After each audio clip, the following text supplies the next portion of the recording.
Gym बिस्मिल्लाहिर्रहमानिर्रहीम।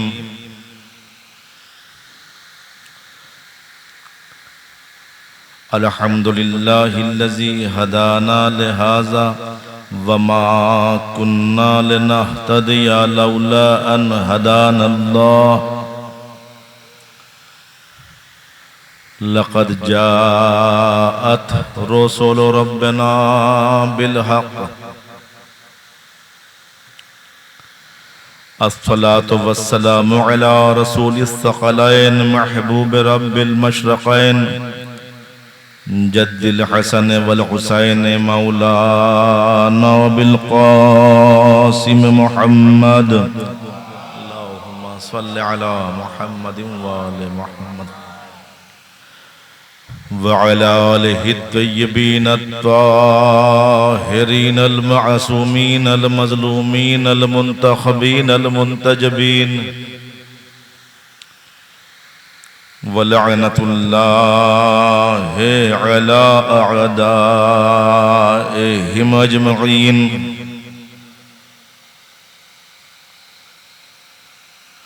अम्मा बअद फ़क़द क़ाल अल्लाहुल हकीम फ़ी किताबिहिल करीम बिस्मिल्लाहिर्रहमानिर्रहीम। वमा खलक़तुल जिन्ना वल इंसा इल्ला लियअबुदून। वक़ाला अबा अब्दिल्लाहिल हुसैन अलैहिस्सलाम हल मिन नासिरिन यंसुरना। सलवात मुहम्मद व आले मुहम्मद पर।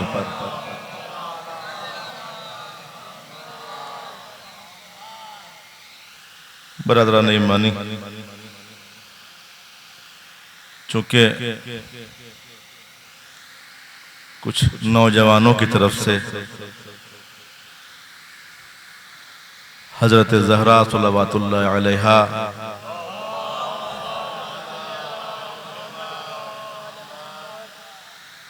को पुरसा देने की गरज से इस मजलिस का एहतमाम किया गया है। गरचे ये बात और है कि मजलिस नौजवानों की तरफ से है, लेकिन फर्श अज़ा पर बुजुर्ग बैठे हुए हैं।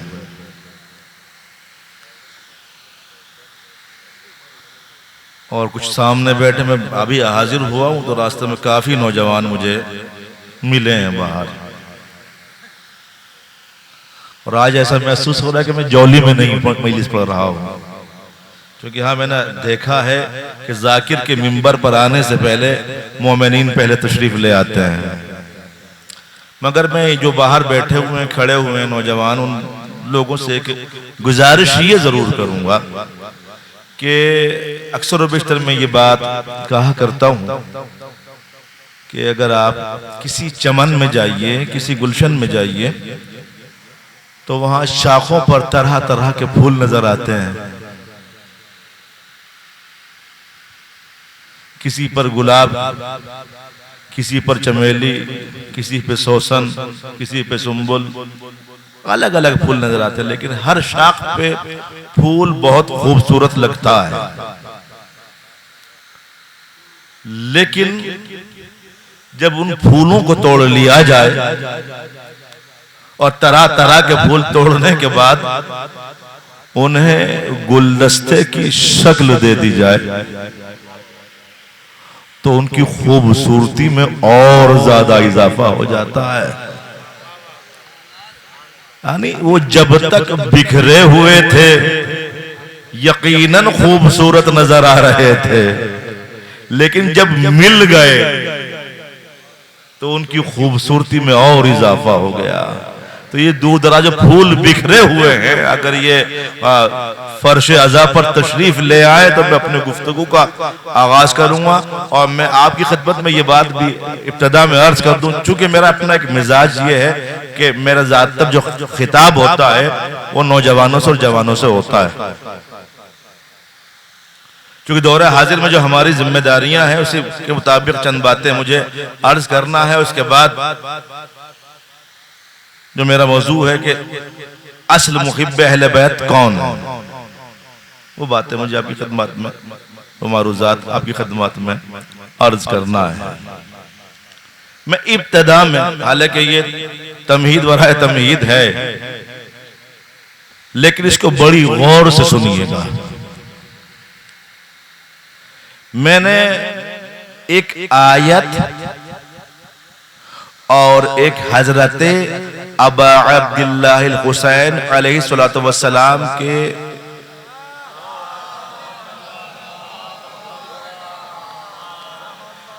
फिक्रे को मतलए सुखन करार दिया है। हालांकि अजीब सा लगता है जब कोई इब्तिदा में जाकिर आयत के साथ साथ कोई मसायब का जुमला पढ़ दे,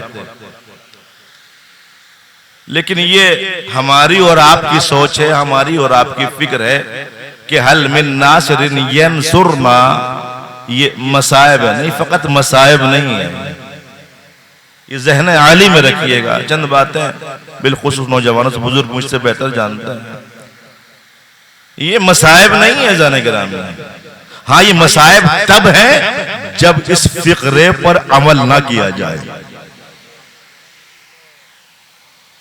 देखिए क्या कहा मौलाना, हल मिन नासिरिन यंसुरना। मैं आयत के ज़ेल में गुफ्तगू बाद में करूंगा। हल मिन नासिरिन यंसुरना, कौन बच्चा इस फिक्रे के मतलब से वाकिफ नहीं है। लेकिन सवाल यह है कि जो हजरत अबा अब्दुल्लाह हुसैन अलैहिस्सलाम ने नुसरत के लिए बुलाया है, आवाज दी है, ये किन अफराद को दी है? क्या उन अफराद को जो हजरत अबा अब्दुल्लाह हुसैन अलैहिस्सलातु वस्सलाम के हमराह थे और जिन्होंने जामे शहादत नोश फरमाया है? कि नहीं मौलाना, ऐसा नहीं है। कि फिर का असल में हजरत अबा अब्दुल्लाह हुसैन अलैहिस्सलाम ने रोज़े आशूर सन 61 हिजरी को सरजमीन करबला से जो फिक्रा बुलंद किया है, ये आवाज जो बुलंद की, और एक मर्तबा नहीं मुतअद्दिद मर्तबा मौला ने ये आवाज बुलंद की, ये इस्तिगासा बुलंद किया। हल मिन नासिरिन यंसुरना फकत एक महदूद तबके के लिए नहीं है, बल्कि कयामत तक आने वाली हर नस्ल के लिए है। यानी हुसैन आज भी कह रहे हैं हल मिन नासिरिन यंसुरना। अब सवाल ये है कि हमें ये देखना है कि हम लब्बैक या हुसैन कह तो रहे हैं, लेकिन नुसरत कर भी रहे हैं या नहीं कर रहे हैं। इस पर मुतवज्जे होइए कि हमने कह तो दिया लब्बैक या हुसैन, और हर मजलिस में नारा लगता है और लगना चाहिए, हमारी जिम्मेदारी है। लेकिन नुसरत का मुतालबा हमने पूरा किया या नहीं किया? अब नुसरत का मुतालबा क्या है? यानी हमने करबला से कुछ सीखा कि नहीं सीखा? मैं इंतहाई माजरत के साथ ये बात अर्ज कर दूं कि बड़ी बदकिस्मती है हमारी कि हमने करबला को फकत रोने तक महदूद कर दिया है। बल्कि करबला फकत रोने रुलाने के लिए ही नहीं है, बल्कि करबला जिंदगी संवारने के लिए है। पैगामात करबला की तरफ अगर मुतवज्जे हो दौरे हाजिर में, आप मुतवज्जे रहिए जाने के बाद, और सोचिए कि हमने कहा लब्बैक या हुसैन, यानी हम हुसैनी हैं, हम अपने आप को हुसैनी कह रहे हैं, तो हुसैनी कैसा होना चाहिए? हमारी निस्बत किधर है? हजरत अबा अब्दुल्लाह हुसैन, हमने लब्बैक या हुसैन कहा है ना, तो हमारी निस्बत किधर हो गई? और हम कहते भी है हमारी जो वजह तखलीक यही है, मातम हुसैन, अज़ादारी सैयदुल शुहदा। ठीक है, हकीकत इसके अंदर कोई इससे इनकार नहीं कर सकता। लेकिन ये जो आपकी निस्बत मौला हुसैन से हुई है, कभी इस निस्बत के बारे में आपने सोचा? ये क्या निस्बत और हमारी जिम्मेदारी क्या होगी? मैं आपकी खिदमत में अर्ज करूं, ये अबा है, एक काला कपड़ा है। आप भी मार्केट में कपड़े की दुकान पर तशरीफ लेकर के गए और मैं भी गया। एक थान में से हमने कपड़ा कटवाया।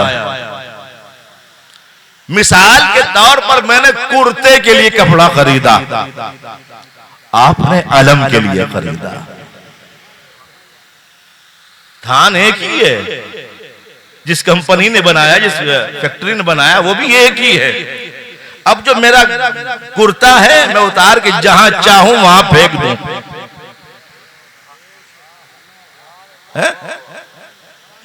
उस पे निजासत लग जाए या कुछ छींटे आ जाए तो मैं बर्दाश्त कर लूंगा, लेकिन खुदा ना करे मिंबर या अलम का जो आपने पटका तैयार कराया है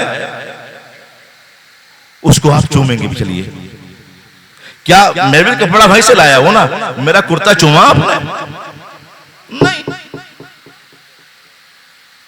उस कपड़े को क्यों चूम रहे? चूंकि उसकी निस्बत जनाब गाजी के अलम से हो गई है, लिहाजा उसका एहतराम बढ़ गया। ये लकड़ी का मिंबर है, एक ही दरख्त में से आपने मिंबर बनवाया और एक में चंद कुर्सियां बनवा ली, मेज बनवा ली। वो कुर्सियां जहां चाहिए आपने फेंकी, लेकिन मिंबर बनवाया तो इसका एहतराम आप कर रहे हैं। ये और बात है कि साहिब मिंबर का एहतराम कम करें। तो अज़ीज़ान गिरामी, मिंबर का एहतराम क्यों कर रहे हैं, उस कुर्सी का एहतराम क्यों नहीं कर रहे हैं? का मौलाना वो कुर्सी आम कुर्सी है, ये मिंबर रसूल से निस्बत हो चुकी है, इसकी निस्बत हो गई है ना, तो लिहाजा ये लायक एहतराम हो गया। तो हुसैनिया में आपसे सवाल करता हूं, दुनिया में बहुत लोग फेरे, आम आदमी भी हैं और आप भी हैं, उनमें और आप में कोई फर्क होना चाहिए ना? कहां है आप हज़रात? उनमें और आप में फर्क होना चाहिए ना? क्या फर्क क्या होना चाहिए? कि वो एक आम आदमी है, मैं हुसैनी हूं, मेरी निस्बत हुसैन की तरफ है। तवज्जो चाहता हूं जाने के लिए, मेरी निस्बत किधर है? हुसैन की तरफ। अब फकत में एक चीज की निस्बत नहीं है, मेरा हाथ की निस्बत हुसैन की तरफ है, मेरी आंखों की निस्बत हुसैन की तरफ है, मेरी ज़बान की निस्बत हुसैन की तरफ है, मेरे पैरों की निस्बत में मुकम्मल हुसैनी हूं, मेरे जिस्म का एक एक हिस्सा हुसैनी है। अब जब ये मेरा हाथ हुसैनी हो गया, अब मेरा हाथ अगर आगे बढ़े तो किसी मदद करने के लिए तो जरूर बढ़े, लेकिन किसी को मारने के लिए नहीं उठना चाहिए। तो चाह रहा हूं, अब अगर मेरे कदमों की निस्बत, मेरे पैरों की निस्बत हजरत अबू अब्दुल्लाह हुसैन अलैहिस्सलातु वस्सलाम की तरफ है, तो अब ये कदम मेरा अच्छाइयों की तरफ बढ़ना चाहिए, बुराइयों की तरफ नहीं बढ़ना चाहिए। अगर मेरी जबान की निस्बत हुसैन की तरफ है तो इस पर जिक्र खुदा होना चाहिए, अच्छी बातों का तज़किरा होना चाहिए। लेकिन अगर मैं इसी जबान से गालियां देने लगूं, गीबत करने लगूं, इसका मतलब मैं बेहुरमती कर रहा हूं। क्या आप बर्दाश्त करेंगे कि कोई शख्स अलम की बेहुरमती कर दे? मरने मारने को तैयार हो जाएंगे। क्यों? इसने अलम की बेहुरमती की है, हम बर्दाश्त नहीं करेंगे। ठीक है, इसने फकत अलम की बेहुरमती की है, मैं जो अपनी आंख की बेहुरमती कर रहा हूं, ना महरम को देख रहा हूं, जिस आंख से हुसैन के लिए आंसू निकलने चाहिए थे, मैं कहां इस्तेमाल कर रहा हूं? भरपूर तवज्जो चाहता हूं, क्योंकि नौजवानों ने इस मजलिस का इनाकात किया है। मेरे पांव किधर जाने चाहिए? यानी मेरा एक एक अमल हुसैनी होना चाहिए, मेरा एक एक अमल इंसानियत की बकार, इंसानियत की खिदमत की खातिर होना चाहिए। अगर मैं ऐसा कर रहा हूं तो यकीनन मुझे लब्बैक या हुसैन कहने का हक है। लेकिन अगर मेरा अमल इसके बरअक्स है तो मतलब ये हुआ फकत एक लेबल लगा हुआ है, एक बिल्ला लगा हुआ है, अंदर कुछ नहीं है। गोया कि बात वाज़ेह हो गई। यानी मुझे, अगर मैं हुसैनी हूं तो मुझे अपने अमल से साबित करना पड़ेगा। मेरा अमल बताना चाहिए कि हुसैनी है। अब मैं चंद मिसालें आपकी खिदमत में अर्ज करूं और इंशाअल्लाह आप हज़रात महज़ूज़ होंगे। आप और मैं क्या कहते हैं, हम दिल से हुसैनी हैं कहते हैं कि नहीं? अल्हम्दुलिल्लाह ये खुदा का करम है हमारे ऊपर के हम हुसैनी हैं, ठीक है। लेकिन हमने कहा हम दिल से हुसैनी हैं, लेकिन मेरे अमल से साबित नहीं हुआ। हर दावे के लिए एक दलील, यानी मेरा अमल हुसैनियत के खिलाफ है और मैं खुद को हुसैनी कह रहा हूं। क्या मतलब? तो फिर हम में और कूफे वालों में कोई फर्क नहीं है। मैं दलीलें दूंगा आपकी खिदमत में जाने के लिए। और मेरा अपना मिजाज है, मैं मजलिस चलाने के लिए नहीं पढ़ा करता हूं। मैं मजलिस अहले बैत की खिदमत करने के लिए, तबलीग दीन के लिए पढ़ता हूं।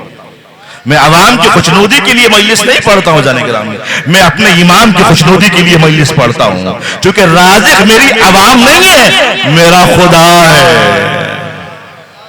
इस ज़हन आली में रखिएगा जाने के लिए। मैं मजलिस चलाना नहीं जानता बिल्कुल भी। मुझे जिक्र हुसैन करना है और पैगाम करबला को आम करना है। मौला ने पूछा एक शायर से कि जरा कूफे वालों के बारे में बताओ कि उनका ख्याल हमारे लिए क्या है, वो हमारे लिए कैसे हैं। तो कहता मौला वो दिल से आपके साथ है। तवज्जो चाह रहा हूं, क्या कहता है मौला? कूफे वाले दिल से आपके साथ हैं, मगर उनकी तलवारें आपके खून की प्यासी हैं।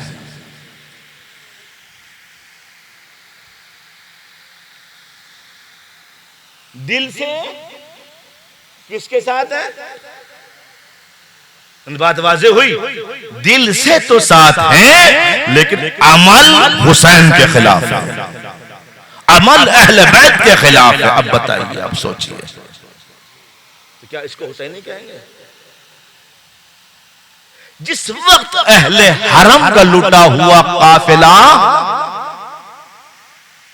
कूफा पहुंचा है तो सारे कूफे वाले, अब दलील दे रहा हूं, सारे कूफे वाले जमा हो गए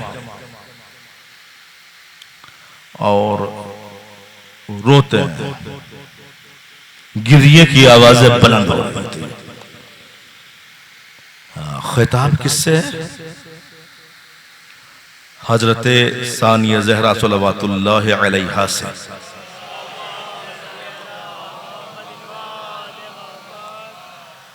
क्या ए बीबी, हम बहुत शर्मिंदा हैं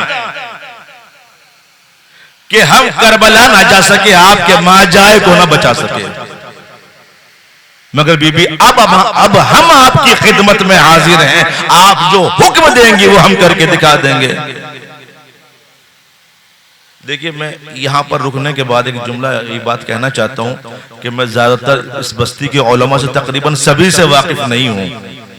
अगर पीछे कुछ उलमा बैठे हों तो बराए करम वो आगे तशरीफ ले आए।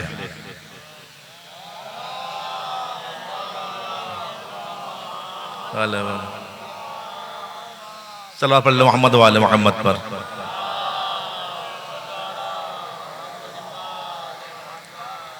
तो अज़ान गिरामी, बीबी हम हाजिर हैं, बताइए। तो बीबी ने कहा लानत हो तुम पर, मुझे तुम्हारी मदद नहीं चाहिए।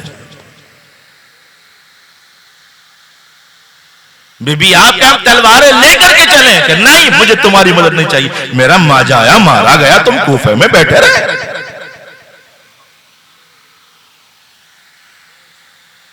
हमें ये मदद नहीं चाहिए। अच्छा चलिए, उन्हें एहसास हो गया था कि हमने गलत किया, तो फिर अमल से साबित करना चाहिए था कि नहीं करना चाहिए था?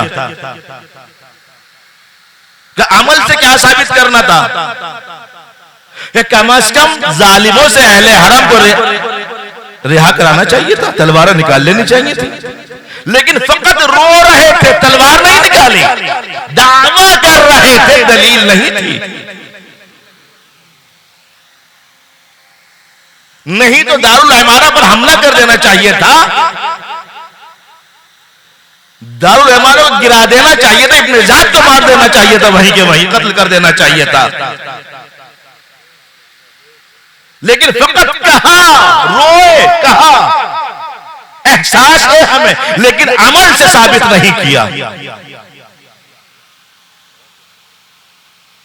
तो हुसैन को ऐसे हुसैनी नहीं चाहिए जो जबान से तो कहे कि हम हुसैनी हैं, लेकिन अमल कुछ और हो। हमारे यहां क्या हालात, मैं ज्यादातर हालात हाजरा पर गुफ्तगू करता हूं। मुहर्रम का चांद नमूदार हुआ, इस महीने को क्या कहते हैं आप? मुहर्रमुल हराम। मुहर्रमुल हराम क्यों कहते हैं आप इसको? क्यों कहते हैं? एक वजह यह है कि ये वो महीना है कि जिसमें जंग करना हराम है, हत्ता के काफिरों मुशरिकीन से जंग करना हराम है। तवज्जो चाहता हूं जाने का, इस महीने में मुशरिकीन और काफिरीन से भी जंग करना हराम है। लेकिन हमने बाज इलाकों में, बाज बस्तियों में देखा, खुदा सलामत रखे इस बस्ती वालों को, हमने वो चीज यहां नहीं देखी। तकरीबन 4-5 साल से मेरा वास्ता है आप लोगों से,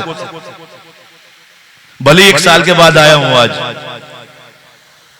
लेकिन अल्हम्दुलिल्लाह यहां मोमिनीन एक दूसरे के मजलिस में जाते हैं। लेकिन हमने दूसरी जगहों पर यह देखा जहां मुहर्रम का चांद नमूदार हुआ, वहां आपस में लड़ने लगे। बेटे के वलीमे में साथ साथ थे, बेटी की रुखसती में साथ साथ थे, घर में मौत हो गई थी, जनाजे के साथ साथ जा रहे थे। लेकिन जैसे मुहर्रम का चांद नमूदार हुआ, तलवारें निकल गई, हथियार निकल गए। हम उनकी मजलिस में नहीं जाएंगे, वो हमारी मजलिस में नहीं जाएंगे। पहला सवाल तो क्या मजलिस आपके बाप की है? पहली बात तो मेरी यही है कि जो आपके अंदर खराबी पैदा हुई है यहां पर, वो इसीलिए खराबी पैदा हुई कि आपने कहा मजलिस हमारी है। अगर आपने फर्शे अज़ा ये सोच करके बिछाया होता ये फर्शे अज़ा ये मजलिस हुसैन की है, तो आपके अंदर तफरका न होता, आप मुत्तहिद होते।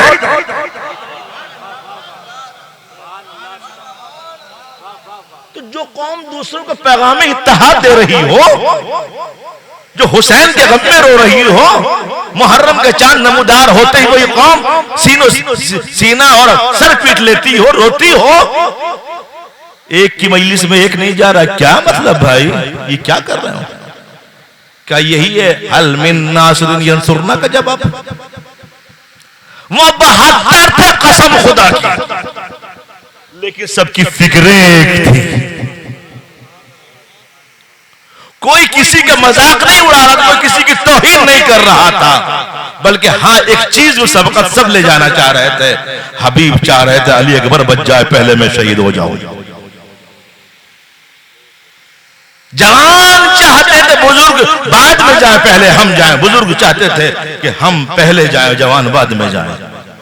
का आलम ये था, जो जिन शोहदा के नाम पर फर्शे अज़ा बिछाई हमने वो, और हम इसे भी छोड़िए। मैं एक बात और एक पैगाम और देना चाहता हूं। मैं क्या करूं, कहीं तमहीद में मेरी मजलिस ना गुजर निकल जाए। करबला का एक पैगाम और सुने। आप कहते हैं लब्बैक या हुसैन, हल बिन नासिरिन यंसुरना का जवाब है ये। हुसैन हम हाजिर हैं नुसरत के लिए, यही है ना। रोज़े आशूर सुबह सुबह शिमरे मलाऊन आया और आवाज देता हुआ आया, कहां है मेरा भांजा? तवज्जो चाहता हूं जाने गिरामी, मसाइब नहीं पढ़ रहा हूं। अब करबला को फकत रोने तक महदूद ना कीजिए, आप गौर कीजिए, मैं ये दावत फिक्र दे रहा हूं। जब भी करबला सुने तो पैगाम निकालें और रोएं और करबला को समझें, उसके मुताबिक अपनी जिंदगी गुजारने की कोशिश करें। कहां है मेरा भांजा? क्या शिम्र की कोई रिश्तेदारी थी मौला अब्बास की वालिदा से? मशहूर है, मामू था, लेकिन रिश्तेदारी कुछ नहीं थी। जिसके बाप का खुद पता ना हो है, क्या करूं जाने गिरामी। अच्छा, दुश्मनान आले मोहम्मद का मामला ही अलग रहा है जाने गिरामी। मैं बात दरमियान में आ गया था, क्या मतलब बेदार हो सके मेरे साथ चलने के लिए आगे और मैं एक पैगाम अगला दे सकूं। एक दरबार में इमाम हसन मुज्तबा अलैहिस्सलाम, देखिए इनकी कैफियत क्या थी।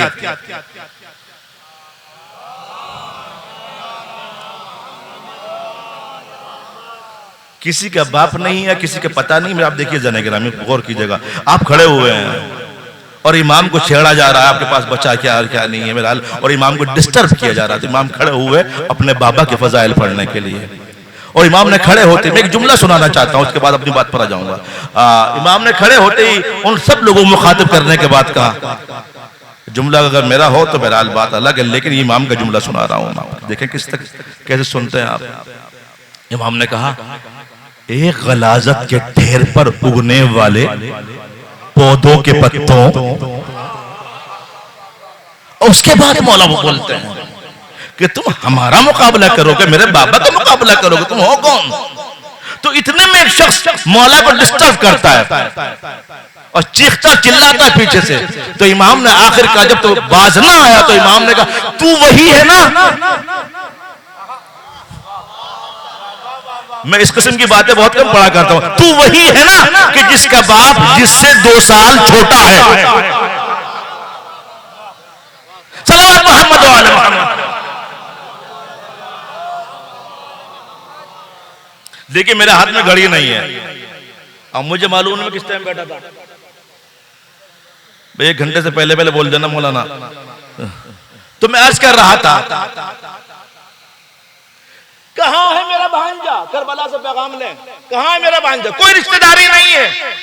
मौला अब्बास इमाम हुसैन के खेमे में दाखिल हो रहे थे, लेकिन चेहरे का रंग मुतगय्यर हो गया था, शेर जरी गैज़ में था। बोला, हक व बातिल की रिश्तेदारी कहां से हो सकती है? इमाम हुसैन अलैहिस्सलातु वस्सलाम ने मौला अब्बास के चेहरे को देखा, तो मेरा शेर गैज़ में है, और मौला के सामने नजरों को झुकाए हुए हैं। तो एक मर्तबा कहते हैं, अब्बास वो तुमको बाहर आवाज दे रहा है, देखो।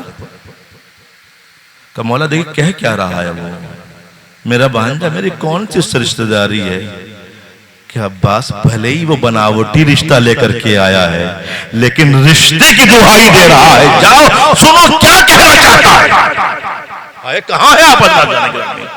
करबला तो कितना अहम पैगाम है कि अगर झूठा रिश्ता भी हो तो उसका एहतराम करो, उसकी सुनो, और जहां सच्चे रिश्ते पाए जाते हो इंसान उनसे मुंह फेरता हुआ नजर आता है। तवज्जो चारों जाने गिरामी, अगर कोई हुसैनी आपस में कतई रहमी करे, कुछ और हो सकता है, हुसैनी नहीं हो सकता।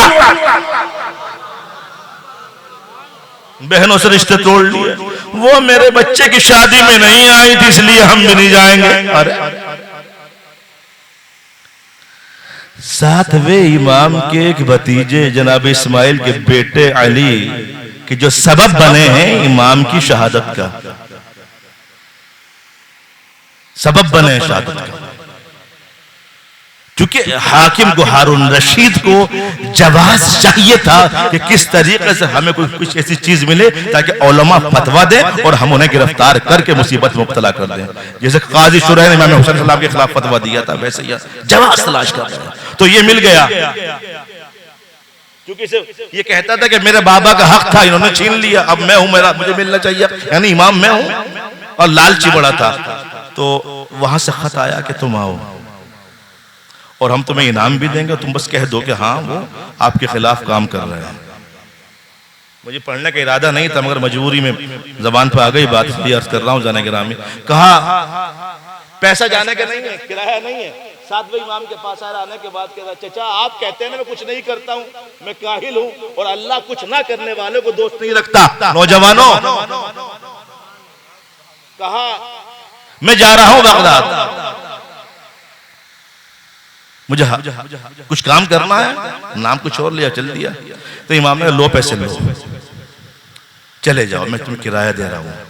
मगर इमाम है, इमाम ने इरशाद फरमाया मगर याद रखना कोई अमल ऐसा ना करना कि जिससे मैं मुसीबत में मुब्तला हो जाऊं और मेरे बच्चे यतीम हो जाए।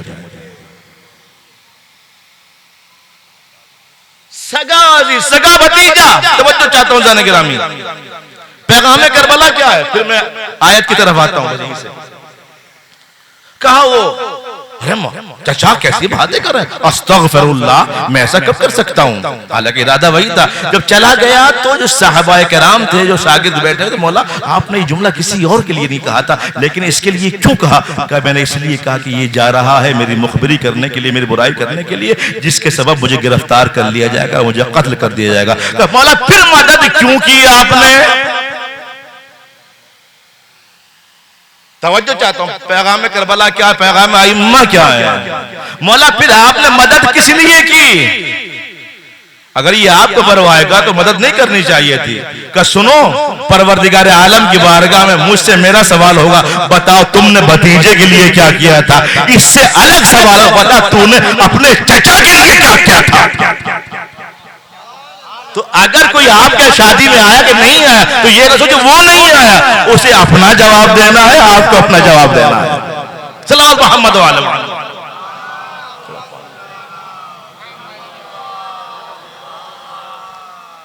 तो हुसैन के हल मिन नासिरिन यंसुरना, है कोई मेरी नुसरत करने वाला।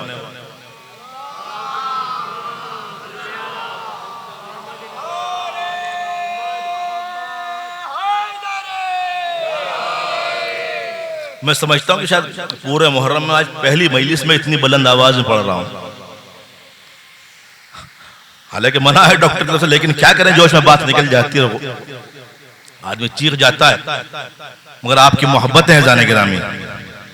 हल मिन नासिरिन यंसुरना, है कोई मेरी नुसरत करने वाला। हुसैन को क्या चाहिए, कैसी नुसरत चाहिए। का तुम दीन के मुहाफिज बन जाओ, दीन के पाबंद बन जाओ। और जब तुम अपने आप को मुहाफिज दीन और दीन का पाबंद बना लोगे, तो जिस आप कहते हैं ना, या लैतनी कुन्तु मअकुम फाफूज़ा माकुम, एक काश अगर मैं सरजमीन करबला पर होता, मौला आप पर जान कुर्बान कर देता। मौला की आवाज आई, अरे घबराता क्यों है, तू ये चाहता कि शोहदा करबला में तेरा नाम आ जाए, तू करबला में शहीद हो। तो सुन, जिस दिन तू हमारे दीन की नुसरत करेगा, दीन पर अमल करेगा, वो दिन रोजे आशुरा का होगा। और जिस सरजमीन पे खड़े होकर अमल करेगा, वो सरजमीन करबला होगी। आमादा तो हो, हमें पाबंद होना। नौजवानों, फर्शे अज़ा बिछाई है तो हुसैनी बनना। हुसैन ने रोजे आशूर सबसे पहले सुबह को अली अकबर से अजान कहलवाई थी। क्यों कहलवाई थी? सोचें, नुसरत हुसैन कर रहा हूं नहीं कर रहा, मैं नमाजी हूं या नहीं हूं, मैं रोजा रखता हूं कि नहीं रखता हूं, दीन और शरीयत की पाबंदी करता हूं या नहीं करता हूं। अच्छा, मैं यहां पर एक बात कहूं, मैंने चूंकि आयत भी पढ़ी है कि वमा खलक़तुल जिन्ना वल इंसा इल्ला लियअबुदून। क्या कहता अल्लाह, कि हमने नहीं खल्क किया जिन्न और इंस को मगर ये कि वो हमारी इबादत करें। तो क्या अल्लाह हमारी इबादत का मोहताज है? नहीं। अगर पूरी दुनिया मिलकर अल्लाह का इनकार कर दे, अल्लाह तब भी अल्लाह रहेगा। और अगर पूरी दुनिया मिलकर के अल्लाहू अल्लाहू करने लगे, अल्लाह तब भी अल्लाह ही रहेगा। ना हम उसकी शान बढ़ा सकते हैं ना घटा सकते हैं। फिर ये इबादतें क्यों रखी है अल्लाह ने, क्या सबब है? इसका पहला जवाब ये है कि अल्लाह चाहता ये है, क्योंकि उसने हमें इंसान पैदा किया है, वो ये चाहता है जब हम दुनिया से जाएं तो इंसान बनकर ही उसकी बारगाह में जाएं। वो इन इबादतों के जरिए हमें इंसान बनाए रखना चाहता है। दूसरी बात आप महसूस होंगे, अल्लाह अपने बंदे को अपने से करीब करना चाहता है। तवज्जो चाहता हूं, अल्लाह कुर्बत चाहता है, अपने करीब लाना चाहता है। और यही तो वजह, आप नमाज पढ़ते हैं ना, क्या नियत करते हैं? मतलब सुबह की नमाज पढ़ने के लिए खड़ा हुए क्या क्या कहते हैं? नमाज सुबह पढ़ता हूं 4 रकत, अच्छा 2 रकत है, 2 रकत वाजिब कुर्बतन इलल्लाह। खुम से निकालना, क्या कहा? कुर्बतन इलल्लाह। ज़कात निकाली कुर्बतन इलल्लाह, रोजा रखा कुर्बतन इलल्लाह, हज किया कुर्बतन इलल्लाह। ये कुर्बतन इलल्लाह का मतलब क्या है? कुर्बतन अल्लाह के करीब होने के लिए मैं ये अमल अंजाम दे रहा हूं। अब अगर नमाज पढ़ने के बाद मैं अपने आप को अपने अल्लाह के करीब पाऊं तो यकीनन मैंने नमाज पढ़ी है। अच्छा, यहां पर एक बात और कहूं, मासूम की हदीस है, गालिबन रसूल खुदा की हदीस है, और दोनों फिरकों में ये बात पाई जाती है। कुर्बत का फायदा सुनेंगे आप, कुर्बत क्या है? आप फरमाते हैं जब इंसान खुलूस के साथ इबादत इलाही अंजाम देता है, हर इबादत की बुनियाद खुलूस है। कब नमाज हो, रोजा हो, हज हो, ज़कात हो, मजलिस हो, मातम हो या मजलिस हो, या यहाँ पर आने वाला हो या नोहा पढ़ने वाला हो या यहाँ पर आने वाला हो, अगर वो खुलूस से पढ़ रहा है तो कबूल हो रहा है। कहीं ऐसा ना हो, एक मौलाना ने मिंबर पे, एक जाकिर ने मिंबर पर मजलिस पढ़ने के बाद उतरते एक से पूछा, कैसी रही, कैसी रही मेरी मजलिस? तो उसने मुस्कुराने के बाद कहा, मौलाना जब 10-20 साल के बाद आप मरिएगा ना और स्वयं चहलुम की मजलिस होगी तो वो आपकी मजलिस होगी, ये तो हुसैन की मजलिस थी। तो खुलूस के साथ, अब फरमाते नबी अकरम, जब कोई इंसान खुलूस के साथ इबादत इलाहिया अंजाम देता है तो अल्लाह के इतना करीब हो जाता है, इतना करीब हो जाता है कि सिफात इलाहिया का मजहर बन जाता है। काश मेरी बात आप तक पहुंच जाती और आप ऐसे खामोशी से ना सुनते। सिफात इलाहिया यानी इंसान खुलूस का जितनी भी इबादतें करता चला जाएगा उतना उतना अल्लाह के करीब होता चला जाएगा और सिफात इलाहिया का मजहर बनता चला जाएगा, सिफात इलाहिया का मजहर बनता चला जाएगा। अल्लाह अकबर। मजहर समझ में नहीं है आपके? नाद अली मजहर ना जाए, सिफात इलाहिया का मजहर बन जाएगा, यानी अल्लाह के सिफात उससे सादिर होने लगेंगे। अल्लाह करीम है तो ये भी करम करेगा, अल्लाह रहमान और रहीम है तो ये भी लोगों पर रहम करेगा। गोया कि अल्लाह जवाद सखी है तो ये भी सखावत करके दिखाएगा। ये आम इंसान की बात है कि जब अल्लाह के करीब होता है इबादतों के जरिए तो सिफात इलाहिया का मजहर बन जाता है। अल्लाह अकबर। अली अपनी इबादतों के जरिए अल्लाह के कितने करीब पहुंच गए थे कि नबी अकरम को कहना पड़ा, या अली ऐनों का ऐनुल्लाह, वजहों का वजहुल्लाह, यदों का यदुल्लाह। ए अली तेरे हाथ अल्लाह के हाथ है, तेरी आंखें अल्लाह की आंखें हैं, तेरी जबान अल्लाह की जबान है, तेरा चेहरा अल्लाह का चेहरा है। अली सिफात इलाहिया का मजहर बन गए थे। जाने के रामी, यही वजह है, मैं उमर एक मिसाल देता हूं कि अगर कहीं आग रोशन हो और उस वक्त आग खूब दहक रही हो, एक लोहे का टुकड़ा उठाइए और उठाने के बाद जो है वो आग के थोड़े से फासले पर रख दें तो क्या होगा? का लोहा गर्म होगा, लेकिन ज्यादा गर्म नहीं, थोड़ा फासले पर है ना, उस लोहे को थोड़ा और आगे बढ़ा दें तो आग की गर्मी और ज्यादा बढ़ेगी। तवज्जो चाह रहा हूं। और आगे बढ़ा दे तो गर्मी बढ़ती चली, तो जितना जितना करीब होता चला जाएगा उतना उतना आग का असर उसके अंदर आता चला जाएगा। अब वही लोहा उठा करके बिल्कुल आग के दरमियान रख दें, अब नतीजा क्या होगा? जैसे आग लाल वैसे लोहा लाल, जैसे आग रोशन वैसे लोहा रोशन, जैसे आग गरम वैसे लोहा गरम। अली इबादत इलाहिया करते करते अल्लाह के इतने करीब हो गए, नबी को कहना है पड़ा, हे अली नफ्सो का नफ्सुल्लाह, तेरा नूर अल्लाह। सलावत मोहम्मद वाले। अच्छा, अगर आप इजाजत दे तो मैं इसकी तस्दीक करा दूं। एक तारीख इस्लाम की बहुत अजीम तरीन शख्सियत, अजीम तरीन क्या है? अजीम तरीन शख्सियत का है इब्नुल हदीद मुअतज़िली, बरादरान अहले सुन्नत के अजीम आलिम दीन। वो एक वाकया लिखते हैं, मैं वाकया पूरा नहीं पढ़ूंगा, बस इशारे के साथ देखिए, मैं फिर वहीं पर आ गया हूं। वो लिखते हैं हज के अय्याम थे, खलीफा सानी अपने खैमे से बाहर निकले।